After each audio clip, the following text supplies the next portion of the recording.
Ya mereka lagi merayakan kebahagiaannya mereka, ya jangan diiniin juga ya, biarin aja ya. Iya.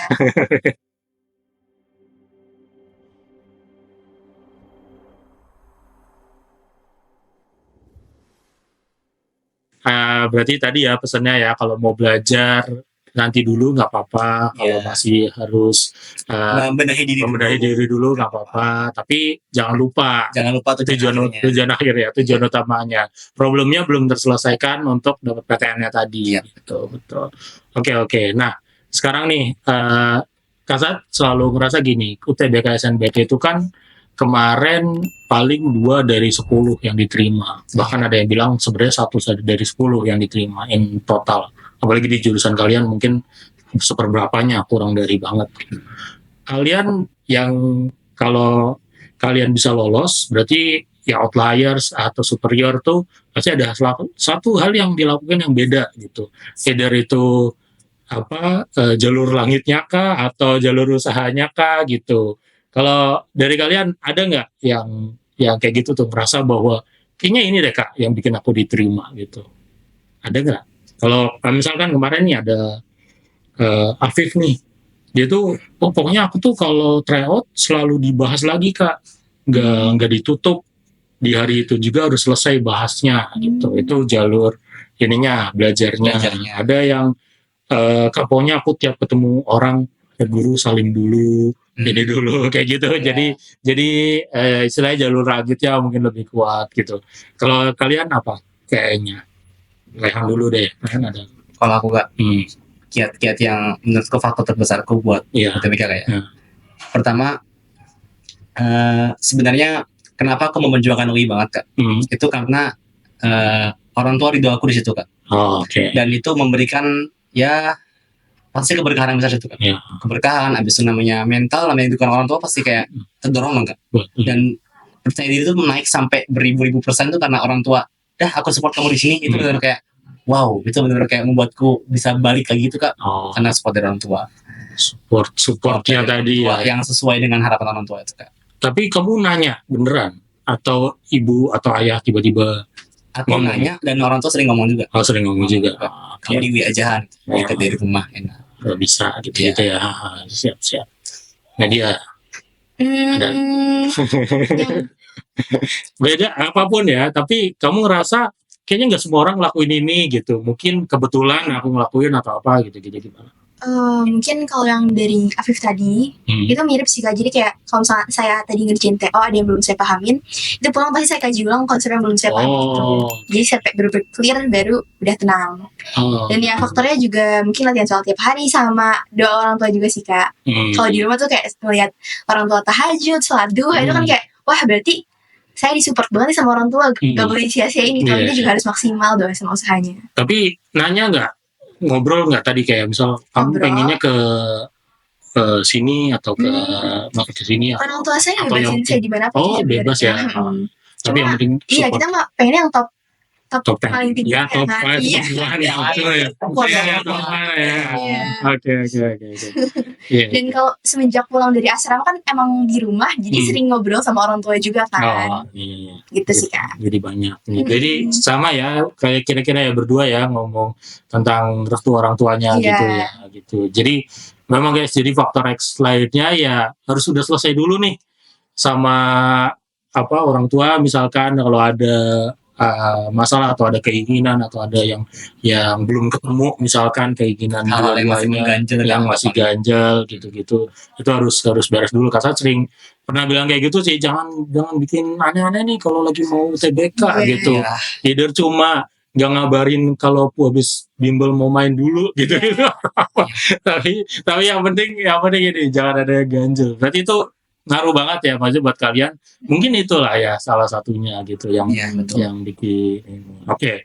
Terakhir nih sebelum selesai, Kasat selalu nanya ini ke semua teman-teman di Lavender, terutama yang udah lulus ataupun yang belum lulus gitu. Kalau yang nonton ini masih ragu-ragu nih mau daftar di Lavender gitu, kalian mau bilang apa ke mereka? Jadi pertama dari diriku kayak motivasiku adalah sebuah quotes yang aku pernah dengar, hal termudah dan pertama yang dapat dilakukan oleh seseorang itu menyerah, Kak. Oh gitu. Iya. Ketika kau berpikir untuk menyerah, disitulah kau kalah. Tapi ketika kau kalah, belum tentu kau gagal. Jadi intinya mindset. Jangan pernah berpikir buat nyerah. Dan Lavender itu adalah lembaga yang bisa menyerap semua orang yang sedang dalam posisi terendah sampai dalam posisi paling optimis, Kak. Maksudnya gimana? Ketika aku masuk kelas kayak, aku nemuin teman-teman yang mungkin aku lihat mereka tidak optimis banget. Mereka punya kemampuan dan capability yang jauh lebih dari aku. Konsepnya udah kuat, mungkin cara nyelesain masalah mereka udah bener-bener kayak siap banget buat UTBK. Sedangkan aku siapa? Aku cuman orang yang baru keluar dari pondok, aku habis gap year, mungkin kemampuanku masih jauh di bawah mereka. Tapi pengajar-pengajar Lavender tuh, Kak, bisa menyatukan antara yang tinggi sama yang jauh banget kayak aku dari aku, Kak. Jadi mereka tuh bisa mempersatukan kelas. Jadi kelasnya tuh jadi emang layak buat semua, Kak. Buat yang belum bisa, buat yang bisa, itu benar-benar diajakin satu.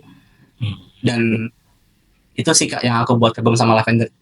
Jadi gap antara aku yang nggak bisa apa-apa dulunya sama orang yang pinter tuh bisa mendekat. Tapi orang yang pinter pun juga nggak jadi terbebani, masih berkembang. Jadi itu yang aku suka dari Lavender, Kak. Jadi jangan ragu buat Lavender, walaupun kalian ngerasa kayak aduh aku nggak bisa apa-apa nih, itu nggak apa-apa, karena Lavender itu menampung semua orang, semua golongan yang bisa, yang nggak bisa, yang pinter, yang mungkin agak butuh belajar berkali-kali lipat kayak aku. Itu semua bisa ditangani oleh Lavender, insya Allah. Jadi jangan ragu guys masuk Lavender. Apapun kemampuan kalian, Lavender insya Allah bisa menampung. Nah, kalau Nadia gimana? Kalau saya pribadi ya, Kak, saya kan SMA Axel percepatan cuma 2 tahun. Jadi sebenarnya soal pemilihan jurusan pun saya masih agak bingung mungkin ya, Oleng. Dan sebenarnya tujuan awal masuk Axel tuh emang ingin mempersingkat waktu FK ya, Kak. Cuma entah saat perjalanan tuh, nih gue yakin gak sih gue bakal milih FK gitu.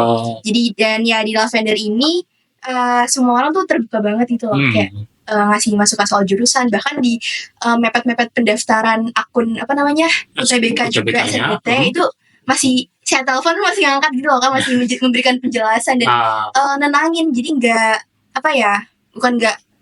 bukan yang menjudge gitu. Kenapa sih belum milih, udah deadline loh ini, padahal salah gitu.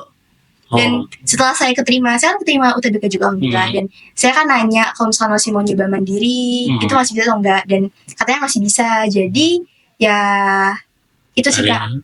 Dia mau berani daftar lagi. Iya, berani daftar lagi. Gitu.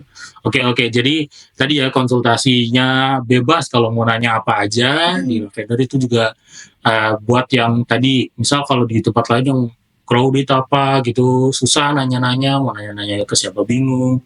Akhirnya ya di Lavender ternyata itu kan yang kalau Nadia yang baru yang tersadar setelah join gitu kan, akhirnya di kalau di Lavender ditanya-tanya apa aja bebas gitu, bisa jawab semuanya, ya konsultasi apa aja aman gitu. Oke.